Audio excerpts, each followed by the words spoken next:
Hello Priyan, কেমন আছো তোমরা সবাই? আশা করছি সবাই ভালো আছো। তোমাদের মধ্যে কে একজন বলেছিলে আমাকে যে আমি একদিনের ডিউটির পুরো ভিডিওটা যদি তোমাদের সঙ্গে শেয়ার করি। সো আজকে তোমাদের সঙ্গে আমার পুরো দিনের শিডিউলটাই শেয়ার করব। তো আমি চলে এসেছি, ঠিক আছে। আমি অনেক আগে এসেছি, মানে আমাদের তো 9টা থেকে টাইম, তো 9টা থেকে 3টে, তো সেই টাইমটা কিন্তু আমাদের মেনটেন করা হয়। তো আমি এসে প্রথমে যে কাজটা করি, প্রথমে সরি স্কেলটাই পড়ে গেছিল। তো প্রথমে এসে আমি দরজাটাকে খুলি, তারপর জানালা, ওই দিকের ঘর সবগুলো খুলে ফ্যান ফ্যান অন করে আমি কি করি, এই যে অ্যাটেন্ডেন্স খাতা, এই অ্যাটেন্ডেন্স খাতায় আমি অ্যাটেন্ডেন্সটা দিয়ে দিই। অ্যাটেন্ডেন্স দেওয়ার পর আমার যেটা হয়, মানে আমি আসার পর থেকে দেখছি, আমি আসার আগেই পেশেন্ট চলে আসে 8টার সময়, যেখানে এসে বসে থাকে গাছের তলায়। কেন হাসি এত তাড়াতাড়ি? কারণ এত রোদ গরম বলে ওনারা তাড়াতাড়ি চলে আসে, তাহলে ওষুধটা পেয়ে গেলে ওরা 10টার মধ্যে বাড়ি চলে যাবে, দিয়ে তারপরে কারণ নামাজের টাইম থেকে তারা নামাজ পড়তে যাবে, কেউ স্নান টান করে রেস্ট করে। কারণ অনেক বয়স্ক দাদু দিদা আসে বা অনেক কাকু কাকিমারা আসে, তো দাদু দিদাগুলোই বেশি আসে, যে ওই টাইমের মধ্যে এসে বসে থাকে। তো আজকে আমার যে কাজ 3-4টে পেশেন্ট এসেছিলো, তাদেরকে প্রথমে আমি অ্যাটেন্ড করলাম, মানে মেডিসিন টেডিসিন দিয়ে দিলাম। এখন যেটা করবো, চলো তোমাদেরকে ঘুরি একটু দেখাই, কারণ আমার সেকেন্ড এডিএম দিদি ভিজিটে গেছে উনি, আর সিএইচও দিদি একটু অসুস্থ, সেই জন্য উনি আসে। আপাতত আমি কিন্তু সেন্টারে এখন একা।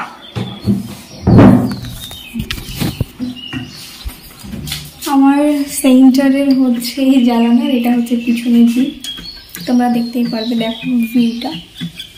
আর আমার ওই সেন্টারের পিছনে আছে, মাঠ আছে, ঠিক আছে।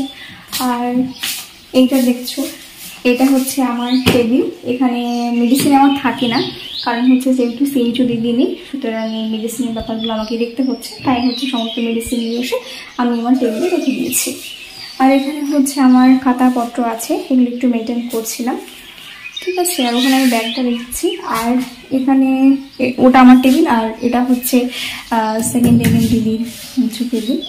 আর এই যে দেখতে পাচ্ছ তোমরা, ওইটা রাস্তা। রাস্তা থেকে অনেকটা নিচুতে আসতে হয়। বর্ষাকালে নাকি এখানে হাঁটু পর্যন্ত জল জমে যায়, সেটা শুনেই তো আমার এখন থেকে ভয় লাগছে, কারণ এই বর্ষাকালে যদি এইরকমটা হয় তাহলে কি অবস্থা হবে।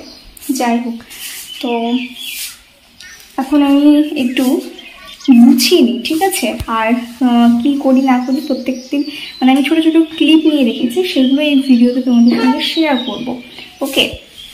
তো অনেক দিন থেকেই আমাদের আলমারিগুলো গোছানো নেই, তো সেগুলো গোছানোর জন্য আমি কি করেছি, কোন যে তাকে কোন খাতাগুলো বা কোন রেজিস্টারগুলো আমি রাখবো, তো তার জন্য আমি কিছু লেবেল করেছি। তো সেই লেবেলগুলো এখন আমি কেটে নিচ্ছি। তারপরে এখানে যে কাটতে কাটতে দেখছি কয়েকটা পেশেন্ট আছে, সেটাই তোমাদের সঙ্গে শেয়ার করলাম। আর এখানে অনেকটু পেশেন্ট চলে এসেছে, মানে যারা সুগার প্রেশারে মেডিসিন খায়, তো তারা এসেছে।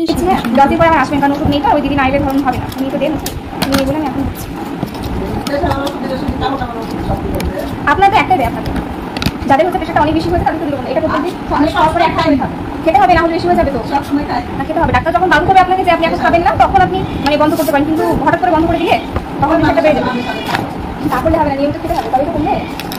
আমাদের প্রত্যেকদিন যে রিপোর্টটা করতেই হবে মাস্ট, সেটা আইডিএসপি রিপোর্ট।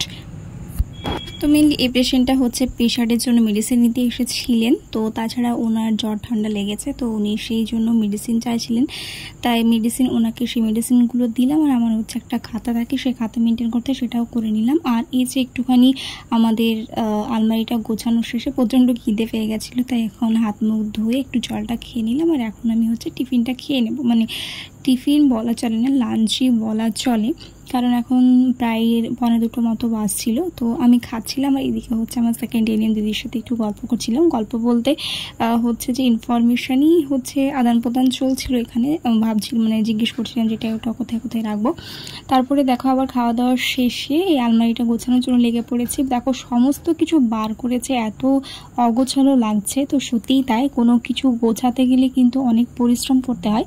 তারপরে এখন 3 3টে মতো বাজে এখন চলে এসেছি CHO দিদির রুমে। উপরে হচ্ছে কিছু জিনিসপত্র রাখতে, মানে মেডিসিনগুলো রেখে দিলাম। তারপরে হচ্ছে আমি আবারও চলে এসেছি। এবার এনসি হচ্ছে যে আমাদের যে ল্যাবটা রয়েছে, মানে এনসি ল্যাব, সেখানে হচ্ছে সেটা গুছিয়ে নিলাম। তারপর একটা মা এসেছিলো, সেই মায়ের রেজিস্ট্রেশন হলো, তার কিছু টেস্ট করলাম। তারপরে এইভাবে করে আজকের দিনটা কেটে গেল। তারপরে আমি হচ্ছে যে বাড়ির জন্য রেডি হয়ে এখন টোটো করে চলে যাচ্ছি। যেতেই দেখছি আমার বাড়ির সামনে অধীর রঞ্জন চৌধুরী চলে এসেছেন।